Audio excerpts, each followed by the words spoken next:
வணக்கம். இது தமிழ் டைலாக் 2.0. இதுவரை பார்த்தீங்கன்னா ஒரு வாரமும் யாரை பார்த்து வெளியே போடா அயோக்கிய ராஸ்கல்னு மக்கள் சொல்கிறாங்க அப்படின்னு சொல்லிட்டு பார்ப்போம். ஓட்டிங் ஸ்டேட்டஸ் செக் பண்ணுவோம்.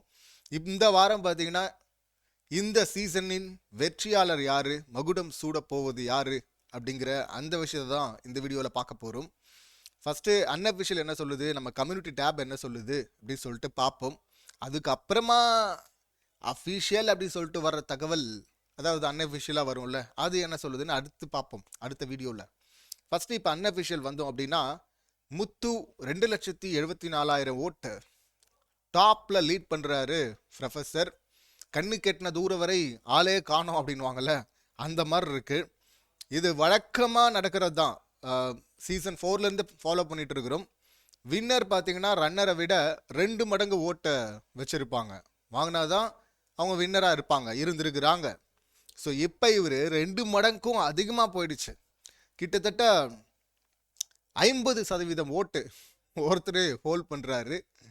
மொத்தமாக 50% ஓட்டு, 2,74,000 ஓட்டு முத்துக்குமரன் வாங்கியிருக்கிறாரு ப்ரொஃபஸர். இது அவருடைய கடினமான உழைப்புக்கு, திறமைக்கு கிடைச்ச மரியாதை, மக்கள் கொடுத்த அன்பு அப்படின்னு தான் பார்க்கணும். பிக் பாஸ் அந்த ஏவிலையும் அதானே சொன்னார். ஏவியில் உழைப்பு அப்படின்னு சொல்லிட்டு ஒரே வார்த்தையில் சொன்னார்ல, அந்த ஒரு வார்த்தை போதும் முத்துக்குமரனுக்கு. சிலர் இது கம்மியாக இருக்குது அப்படின்னு ஃபீல் பண்ணுறாங்க. யாருக்கு எது பயங்கரமாக உள்ள டச் பண்ணோம் அப்படின்னு சொல்லிட்டு டீம் நல்லாவே பார்த்துருக்குறாங்கல்ல. முத்துக்குமரன் தான் அந்த வீட்டில் அதிகமான இடத்துல சொல்லியிருப்பார், நான் என்னுடைய முழு உழைப்பை போட்டிருக்கேன், உழைச்சிருக்கேன், கடினமாக உழைச்சிருக்கிறேன் அப்படின்னு. அந்த உழைப்பு அப்படிங்கிற அந்த அங்கீகாரம் தான் முத்துக்குமரன் எதிர்பார்த்தது. ஸோ கரெக்டாக என்ன கொடுக்கணுமோ, என்ன மரியாதையை கொடுக்கணுமோ திருப்பி அதை பிக் பாஸ் கொடுத்துருக்காரு அப்படின்னு தான் நான் பார்க்குறேன். அதனால தான் முத்துக்குமரன் அவ்வளோ நெகிழ்ச்சியாகவும் ஆனார். ஸோ சிறப்பாக இருந்தது ஏவி. உழைப்புக்கான சரியான மரியாதை.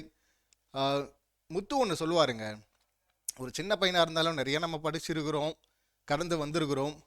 அப்படின்னாலும் சிலர் அங்கங்கே சொல்கிற வார்த்தைகள் பார்த்திங்கன்னா நமக்கு தொடர்ந்து ஹிட் ஆகிட்டே இருக்கும். அந்த மாதிரி இப்போ டயர்டாக இருக்கும் சில சமயங்களில், இது பேசணுமா அப்படின்னு தோணும். நிறைய கண்டென்ட் பெண்டிங்கில் வேறு இருக்குது, முடியல அப்படின்னு சொல்லிட்டு ரெஸ்ட்லெஸ்ஸாக போயிட்டுருக்கு அப்படின்னு சொல்லிட்டு தயங்கும் போது இந்த வார்த்தை அவர் சொல்லுவார்ல, வாய்ப்பு கிடைக்கிற இடத்துலலாம் உடைச்சணும் அப்படின்னு சொல்லிட்டு, அந்த வார்த்தை திரும்ப திரும்ப ஹிட் ஆகிட்டே இருக்குது. இது ஒன்றும் நம்ம புதுசாக சொல்லல, ஆனால் இப்போ ரீசெண்டாக நம்ம தொடர்ந்து இதை பார்த்துட்டு வர்றதில் அவர் சொல்கிறது பார்த்திங்கன்னா அடிக்கடி அது ஞாபகம் வந்துக்கிட்டே இருக்குது. அது ஒரு புத்துணர்ச்சியை கொடுக்குது. இது மாதிரி பல பேருக்கு இந்த விஷயம், இந்த வார்த்தைகள் தூண்டுதலாக இருக்கும் அவங்க கனவை நோக்கி ஜெயிக்கிறதுக்கு. அதாவது அட்டென்ஷன் சீக்கிங்காக கொஞ்சம் தூரம் ஓட்டு திரும்பி அந்தர்பல்ட்டி அடிக்கிறது இல்லை. இது நிஜமான ஒரு இன்ஸ்பிரேஷன் அவர் தான். அதனால தான் அவரை ப்ரொஃபஸர் அப்படின்னு சொல்கிறோம். எல்லா விதமான டாஸ்க்லையும் பார்த்தீங்கன்னா அவர் தான் டாப்பு. Task beast. டாஸ்க் மட்டுமே விளையாடுறதுனால, டாஸ்கில் மட்டுமே திறமையை காட்டினதுனால ரயானுக்கு அதை கொடுக்குறோம். ஆனால் ரயானுக்கு கொஞ்சமும் குறைவில்லாமல், இன்னும் சொல்லப்போனால் ரயானை விட ஒரு பிடி மேலவே முத்து அவருடைய உழைப்பை போட்டிருக்காரு. திறமையான ஆள். அப்படிப்பட்ட திறமையான ஆள் பக்கத்தில் பார்த்தீங்கன்னா இன்னொரு உழைப்பை போட்டவங்க தான் இருந்திருக்கணும், ஜாக்லின். அவங்க இருந்திருந்தால் கடினமான போட்டி இருந்திருக்கும். ரெண்டாவது அவங்க வந்திருக்கிறதுக்கு அதிகமான வாய்ப்புகள் இருந்தது. கிட்டத்தட்ட 2வது பொசிஷனை நோக்கி தான் அவங்க நகர்ந்துட்டு இருந்தாங்க. அப்போ தான் பார்த்தீங்கன்னா இந்த மாதிரி ஒரு சம்பவம் நடந்தது, எவிக்ஷன். ஸோ பெட்டியில் ட்விஸ்ட்டு நடந்துருச்சு, அவங்க வெளியே போயிட்டாங்க. இப்போ அவங்களுடைய ஓட்டு முதல் இடத்துல இருக்கிற முத்துவை தாண்டி போகிறதுக்கு ஒன்றும் பண்ண போகிறதில்ல. ஆனால் அந்த ஆர்டர் இருக்குல்ல, 2, 3, 4, 5 அப்படின்னு, அந்த ஆர்டரில் ஒரு சேஞ்சை டெஃபினட்டாக எடுத்துகிட்டு வரும் அப்படின்னு சொல்லிட்டு நம்புகிறேன். ஜாக்லின் உள்ளே இருக்கும்போதே சொல்லியிருப்பாங்க, இங்கே எனக்கு நான் ஜெயிக்கணும்னு ஆசை, ரொம்ப ரொம்ப ஆசை. ஆனால் என்னை தாண்டி அந்த கப்பு இன்னொருத்தர் கைக்கு போகுதுன்னா அது உன் கையாக இருக்கணும் அப்படின்னு சொல்லியிருப்பாங்கல்ல. அந்த இடத்துல ரயானோ இருந்திருப்பா, அப்படி சௌந்தர்யா அந்த பக்கம் கிராஸ் ஆவாங்க சும்மா துணி எடுத்துக்கிட்டு. அந்த மாதிரி குறுக்க மறுக்க ஓடுறவங்க இப்போ இவங்களின் இடத்துல நிற்க போகிறாங்க. ஜாக்லினை ரொம்ப மிஸ் பண்ணுறோம். அவங்க தான் அங்கே இருந்திருக்கணும். என்ன பண்ணுறது? அதாவது செகண்ட் இடத்துல இப்போ சௌந்தர்யா இருக்கிறாங்க, 1,11,000 ஓட்டு வாங்கியிருக்கிறாங்க, 20% ஓட்டை வச்சிருக்கிறாங்க. ஆனால் ஜாக்லின் இருந்தால் கடினமான அங்கே டஃப் நடந்திருக்கும். இப்போவும் பார்த்தீங்கன்னா ஒரு ஜாக்லினுடைய ஓட்டு அங்கே ஒரு மாற்றத்தை எடுத்துகிட்டு வரும், கடைசி நிமிட ட்விஸ்ட் இருக்கும் அப்படின்னு சொல்லிட்டு எதிர்பார்க்கப்படுது. ஏன் வந்து சௌந்தர்யாவை நம்ம இவ்வளோ கழுவி ஊற்றுறோம் அப்படின்னா, இங்கே போட்டி பார்த்தோம்ல, இப்போ ஜாக்லின் அவ்வளோ கடினமான போட்டியும் இருந்தாலும் போய் திரும்பி வர்றதுக்கு எவ்வளோ நேரம் ஆகும்? ஆனால் திரும்பி வர மாட்டேன், நான் ஏமாற்ற மாட்டேன், எனக்கு ஓட்டு போட்ட மக்களை அப்படின்னு சொல்லிட்டு ஒரு சின்சியாரிட்டி இருக்குல்ல. அது பார்த்தீங்கன்னா வந்து கொஞ்ச தூரம் வந்துட்டு திரும்பி போயிருக்கலாம், அது வந்து ஸ்மார்ட் டிசிஷன் அப்படின்னு கூட சொல்லியிருப்பாங்க. ஆனால் இல்லை, நான் நேர்மையாக இருப்பேன், இந்த கேமுக்கு நான் ஓடுவேன், நான் முயற்சி பண்ணுவேன், நான் தோத்தாலும் பரவாயில்லன்னு போகிறது இருக்குல்ல, எடுக்கிற கால் இருக்குல்ல, அதுதான் அவங்க அத்தனை வாரமாக பண்ணுது. ஸோ அந்த எஃபோர்ட்டை போட்டாங்கல்ல. ஆனால் இவங்க ஓடி போயிட்டு பாதியில் ஓடி வராங்க, அதுவும் சிரிச்சுட்டு. அவங்களுக்கு க்ளீனாக தெரியுது அவங்க போய் பொட்டி எடுக்க முடியாது அப்படின்னு சௌந்தர்யா.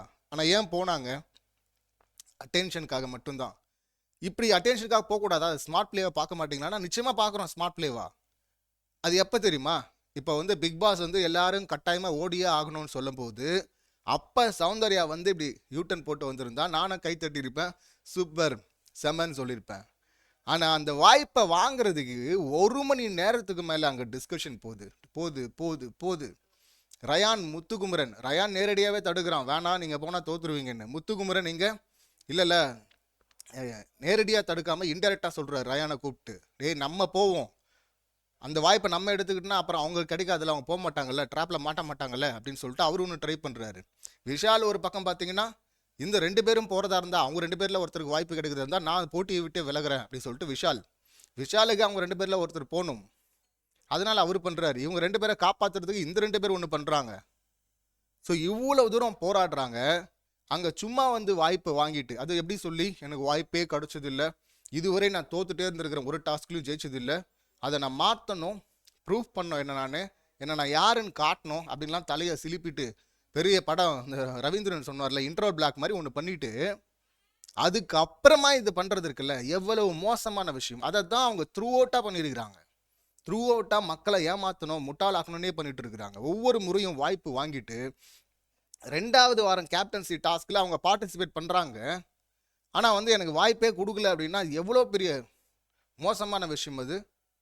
அதுக்கப்புறமா 3வது வாரமும் அதே சொல்கிறாங்க. விஜேஎஸ் வந்து கேட்குறாரு, என்னம்மா நீ விளையாடலையா, இத்தனை டாஸ்க் நீ விளையாடி இருக்கே அப்படின்னா, சார் நான் போன வாரம் சொன்னேன் சார் அப்படின்றாங்க.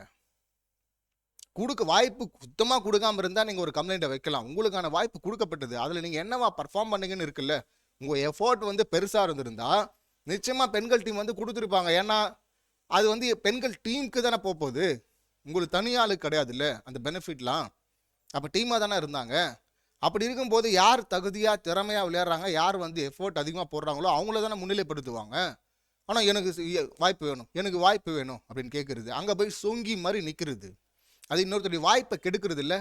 இப்போ ஜாக்லின் அந்த இடத்துல அந்த 5 லட்ச ரூபா டாஸ்க்காக ஓடி இருந்தாங்கன்னா ஜாக்லின் அதை எடுத்திருப்பாங்க. ஆனால் இந்த குரூப்பில் டூப் சும்மா சௌந்தர்யா ஓடுனதுனால என்னாச்சு, அவங்களுக்கு ஒரு அட்டென்ஷன் கிடைச்சது, அவங்க முன்னாடியே அது எடுக்கிற ஐடியாவில் கிடையாது. சரி கிடையாதுன்னு போது உங்களை கட்டாயப்படுத்தி நீங்கள் ஒன்று பண்ணீங்கன்னா பரவாயில்ல, ஆனால் நீங்கள் மற்றவங்களெல்லாம் ப்ளேம் பண்ணி எனக்கு வாய்ப்பே கொடுக்கல, நான் என்ன ப்ரூவ் பண்ண போகிறேன், என்ன நான் காட்ட போகிறேன் அப்படின்லாம் வீரவசனெல்லாம் பேசிட்டு அதுக்கப்புறமா ஒன்று பண்ணுறீங்கல்ல, அது மோசமான கேமில். சௌந்தர்யா எங்கேயாவது 1-2 நல்ல விஷயம் பண்ணியிருப்பாங்க, அதையாவது பாராட்டலாம், இல்லை ரசிக்கலாம் அப்படின்னு பார்த்தா கூட முடியல. காரணம் என்னன்னா இவனுங்க கொடுத்த ஓவர் ஹைப்பு. ஒருத்தன் நம்மளெல்லாம் மிரண்டு பார்க்குற அளவுக்கு சம்பவம் பண்ணுறான். ப்ரொஃபஸர் அவ்வளோ லெவலில் இது memory task, physical task, strategy, balance task, இல்லை நீ பேச்சு, சுவாரஸ்யம் எல்லாத்துலேயுமே அடிச்சு நொறுகிறான். ஒருத்தன் வேற லெவலில் இருக்கிறான், வேற ஒரு ஹைட்டில் இருக்கிறான். எல்லாருமே மறண்டு பார்க்குறாங்க. அவனை பிடிக்காதவங்க கூட அவன் சொல்கிற ஸ்ட்ராட்டஜிக்கு ஒத்துக்கிறாங்க. அப்படின்னா ஏன் ஒத்துக்குனாங்க? அதை விட பெட்டராக யோசிக்க முடியாது, அதனால ஒத்துக்குனாங்க. அப்படிப்பட்ட ஒருத்தனுக்கு ஈக்குவலாக எடுத்துகிட்டு வந்து ஒருத்தர் ஒன்றுமே இல்லாத ஒருத்தர் நிப்பாட்டுறீங்க. ஒரு ரேஸ் ஒன்று நடக்குது அப்படின்னா சைடில் சின்ன குழந்தை, குட்டி குழந்தை வந்து அஞ்சலி பாப்பா மாதிரி இருக்கிற ஒரு குழந்தை ஓடுது கூட, அது ரொம்ப தூரம்லாம் ஓடாது, கொஞ்சம் தூரம் ஓடும். அதை என்கரேஜ் பண்ணுறதுக்கு அந்த ரேஸை விட்டுட்டு எல்லாரும் கை தட்டுவோம், அந்த பாப்பாவை என்கரேஜ் பண்ணுறதுக்கு கை தட்டணும், ரசிக்கணும், சிரிக்கணும், அதோட விட்டுணும். ஆனால் அந்த ரேஸ் முடிஞ்சதுக்கு அப்புறமா இந்த பாப்பா ஓடிச்சு, இந்த பாப்பாவில் முடிஞ்ச எஃபோர்ட் போட்டுச்சு, ட்ராக்கை விட்டு ஓரமாக ஒன்றாலும் ஓடிச்சு இல்லை, அதனால இதுக்கு ஒரு கப்பு கொடுப்போம், இதுக்கு அந்த கப்பை கொடுப்போம், பாயாச கப்பை கொடுத்தா பரவாயில்ல, இதுக்கு வந்து உண்மையாக எஃபோர்ட் போட்டு ஓடனால அவனுக்கு கிடைக்க வேண்டிய அந்த மரியாதையை கொடுப்போம்னு கேட்டால் அது எவ்வளோ பெரிய முட்டாள்தனமாக இருக்கும். அந்த முட்டாள்தனத்தை தான் இவங்க பண்ணுறாங்க. சும்மாவே இருந்த ஒருத்தவங்க அவங்களுக்கு வந்து இவ்வளோ, அதுவும் பழகி போட்டுக்கிட்டே இருந்தவங்க, எந்த ஒரு அறமும் இல்லாமல் விளையாடிட்டு இருந்தவங்க, வெளியவும் கிடையாதுல்ல, கால்மி அர்ஜென்ட்டா, கால்மி அர்ஜென்ட்னு ஓட்டிங் நம்பரை கொடுக்குறாங்க. அதுவும் அவர் பண்ணுற ஒரு பிஆர், இவங்களுடைய ஆள். மோசமான விஷயம் இல்லை இதெல்லாம் இவங்க பண்ணுவாங்க. கப்பு கொடுக்கணுமா அவங்களுக்கு? ஆனால் எவ்வளவு வன்மை பிடிச்சவங்களா இருப்பானுங்க பாருங்க. இப்போ கூட ஒன்று நடக்குது பாருங்களேன். எப்படி ஜெஃப்ரி இருக்கும்போது மற்றவங்களுக்கு திறமையான போகக்கூடாதுன்னு சொல்லிட்டு ஜெஃப்ரி மாதிரியான ஆள், அவருடைய சார்ந்த சமூகம்லாம் மேலே வரணும்னு சொல்லிட்டு ஒரு ட்ராமா பண்ணானுங்களோ, இப்போ பாருங்களேன் என்டர்டெயின்மெண்ட்டுன்றானுங்க. என்னடா என்டர்டெயின்மெண்ட் இருக்குது இவங்ககிட்ட? ஒரு டாஸ்க்கு, அந்த டாஸ்க்கு சிறப்பாக விளையாடினா அது என்டர்டெயின்மெண்ட்டு. விளையாடவே மாட்டாங்க இவங்க, சொங்கி மாதிரி இருப்பாங்க. பேச்சு ரம்பம் போட்டு அரகிறது, சுற்றி சுற்றி சுற்றி. நானும் வந்து சரி, நம்ம எந்த ஒரு முன்னாடி நடந்த விஷயம் மைண்டில் இல்லாமையாவது பார்ப்போமா, கொஞ்சமாவது ரசிக்கிற மாதிரி இருக்கான்னு பார்த்தா ஒரு பாயிண்ட் கூட நீங்கள் ஒன்றும் அப்படியே சிறப்பாக அடுக்கு மொழியெல்லாம் பேச தேவையில்லை. நீங்கள் ரொம்ப நார்மலாக உண்மையை பேசினா போதுமே. அந்த உண்மையே வர்றதில்லை. அப்படி போட்டு ரம்பம் போட்டு அருன்னு அறுக்கிறது. அவன் ரொம்ப பேசினாலும் சுவாரஸ்யமாக இருக்கு, இது கொஞ்சமாக பேசினாலும் பார்த்தீங்கன்னா கேட்க முடியல, காதில் பார்க்க முடியல. அப்படிப்பட்ட ஒரு கண்டஸ்டண்ட்டை தூக்கிட்டு வந்து எங்கே நிப்பாட்டுறீங்க? யாருக்கு எதிராக நிப்பாட்டுறீங்க? கேவலம் இல்லை, கேவலத்தின் உச்சம்ல அது. அதனால தான் கொஞ்சமாவது எங்கேயாவது ரசிச்சிருப்போம் போல இருக்கு இதெல்லாம் பண்ணாமல் இருந்திருந்தா. அதெல்லாம் பண்ணதை பார்த்தது சுத்தமாக இந்த டாப் 5ல இருக்க தகுதியே இல்லாத ஒரு ஆளை யாருன்னா அந்த சும்மா சௌந்தர்யாவை தான் நான் சொல்வேன். அடுத்து 3வது இடத்துல 76,000 ஓட்டு வாங்கி 14% ஓட்டில் விஷால் இருக்கிறாரு. 4வது இடத்துல ரயான் 52,000 ஓட்டில் இருக்கிறாரு, 9% ஓட்டு. 5வது இடத்துல பவித்ரா இருக்கிறாங்க, 8% ஓட்டு. இந்த பவித்ரா லீஸ்டில் இருக்கும்போது அன்அஃபிஷியலில் தான் அருணும் தீபக்கும் எவிக் செய்யப்பட்டாங்க. ஸோ அதனால் பவித்ராவுடைய பொசிஷன் இதானா அப்படின்னு சொல்லிட்டு நமக்கு இன்னும் கன்ஃபார்மாக தெரில, அது மாறலாம். ரயானுக்கு ஓட்டு வந்து நேற்று ரொம்ப வேகமாக இன்க்ரீஸ் ஆனதாக சொல்கிறாங்க. அது ஜாக்லினுடைய ஓட்டாக தான் இருக்கும். ஸோ ரயான், விஷால் இந்த 2 பேரில் யாராவது சவுண்டை அந்த இடத்துலேருந்து இறக்குவாங்களா அப்படிங்கிற அந்த கேள்வியும் இருக்குது. ரன்னர் பொசிஷனில் வின்னர் பொசிஷன் கிளியராக இருக்குது. அன்அஃபிஷியல் சொல்லுது முத்துக்குமரன் தான் டைட்டில் வின்னர் அப்படின்னு சொல்லிட்டு. அப்படியே நம்ம கம்யூனிட்டி டேப் பக்கம் வந்தோம் அப்படின்னா அதுவும் ரொம்ப கிளியராக சொல்லிடுச்சு. ஜாக்லின் எவிக்ஷனுக்கு முன்னாடி போட்ட அந்த போல் வச்சுருந்தோம்ல, அதில் பார்த்தீங்கன்னா முத்துக்குமரன் தான் லீட் பண்ணார் 75%. ஜாக்லின் 2வது இடத்துல இருந்தாங்க, 3வது இடத்துல தான் சௌந்தர்யா இருந்தாங்க. இப்போ ஜாக்லின் போனதுனால அதுக்கப்புறமா போட்ட போலில் ஒரு 6,000 பேர் ஓட் போட்டிருந்தாங்க. அதில் பார்க்கும்போது முத்து 82% ஓட்டு, 2வது சௌந்தர்யா 8% ஓட்டு, 3வது ரயான் 7% ஓட்டு, விஷால் 4வது இடத்துல இருக்காரு 3% ஓட்டு. இதில் நான் பவித்ராவை உள்ளே வைக்கல. இப்போ 8, 7 அப்படின்னு இருக்கிறதுனால ரயான் இல்லை விஷால் இங்கே கம்யூனிட்டி டேப்பை பொறுத்தவரை வர வாய்ப்பு இல்லை. ஆனால் ரயான் வரதுக்கு வாய்ப்பு இருக்குது அப்படின்னு சொல்லிட்டு கம்யூனிட்டி டேப் சொல்லுது ரன்னராக வர்றதுக்கு.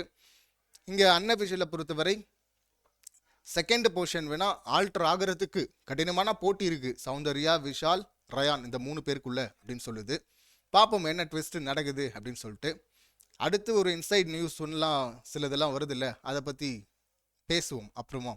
யார் ஜெயிக்க போகிறாங்க அப்படின்னு சொல்லிட்டு. இந்த தகவல்கள் சொல்லுது கிளியராக முத்துக்குமரன் தான் வின்னர் அப்படின்னு. இந்த சம்பவங்களை நீங்கள் எப்படி பார்க்குறீங்க, உங்கள் கருத்து என்ன அப்படிங்கிறத கமெண்ட் பண்ணுங்கள். மீண்டும் அடுத்த வீடியோவில் சந்திக்கலாம். நன்றி, வணக்கம்.